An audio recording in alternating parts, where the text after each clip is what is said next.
You need to see the exact mechanism BTS just used to force the Recording Academy into reopening a brand new Grammy category. This was never a protest. It was leverage. By declining to submit anything for the 2027 Grammys, BTS pulled the biggest act in global music out of a broadcast that needs them far more than they need it.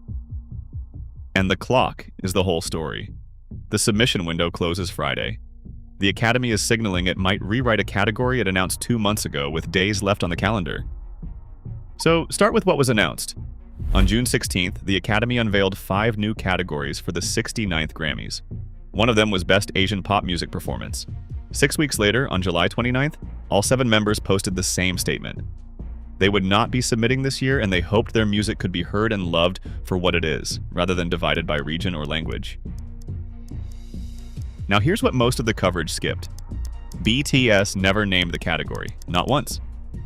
But those 2 words, region and language, map onto the new rulebook with surgical precision. The category covers pop recordings widely recognized within Asian markets. K-pop, J-pop, C-pop, and it requires meaningful use of 1 or more Asian languages. That clause is the mechanism. Eligibility isn't set by where an artist is from. It's set by what language they sing in. There's a second rule almost nobody reported. Only one version of a recording can compete in a performance category in a given year. Submit a track to a mainstream performance category, and you cannot then route a separate Asian language version of that same song into Asian pop. You pick a lane. Be precise about which lane, because this is where the argument falls apart.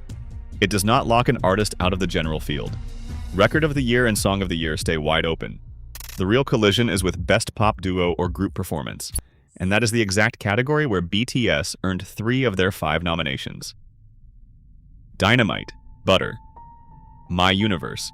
Critics call that a ghettoization trap, a dedicated shelf that quietly competes with the mainstream slot an artist already broke into. Now the part that explains how fast the Academy moved. In March, BTS released Arirang, their first studio album of new material since 2020. Lead single Swim debuted at number 1 on the Hot 100 on 15.3 million streams inside the United States and 154,000 copies sold.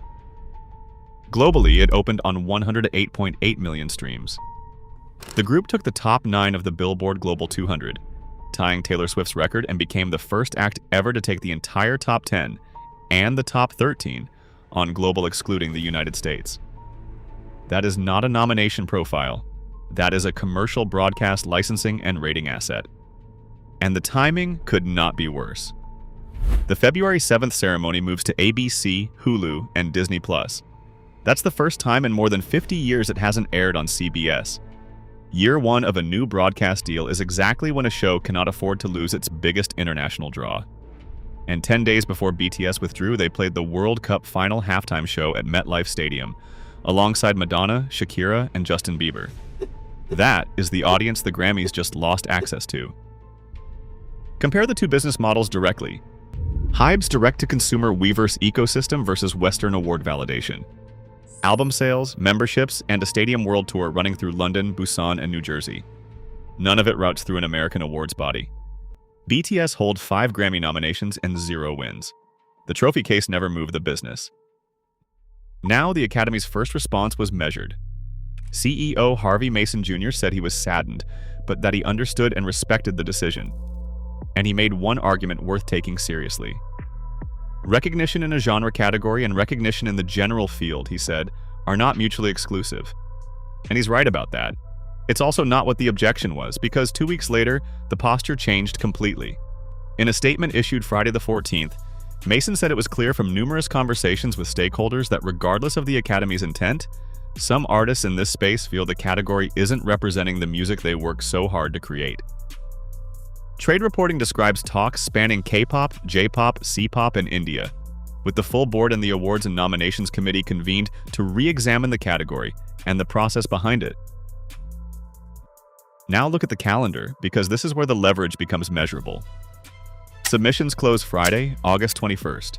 First round voting opens October 12th. Nominations land November 16th.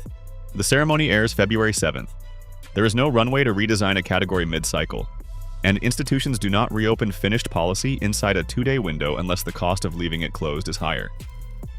One correction to the version of this story going around online. The category came out of the Academy's standard annual awards and nominations process.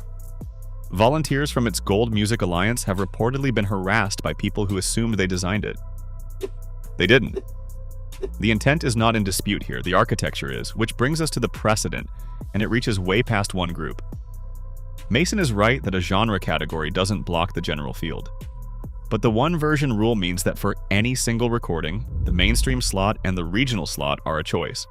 A dedicated category expands representation only while it stays optional. The moment it becomes the obvious destination, it stops being a spotlight and starts being a ceiling. And Korean labels are deciding right now whether to submit, avoid the category, or enter it and absorb the backlash. But awards bodies are the softest gatekeepers in this industry. The Recording Academy moved in 2 weeks because it had a broadcast to protect. The companies that control stadium access, ticketing infrastructure, and venue contracts have never had to move at all. And they decide which artist can physically tour the world, long before an awards ballot is ever printed. Click the video on screen right now for the full breakdown of how the live music cartel sets prices, locks venues, and controls global touring.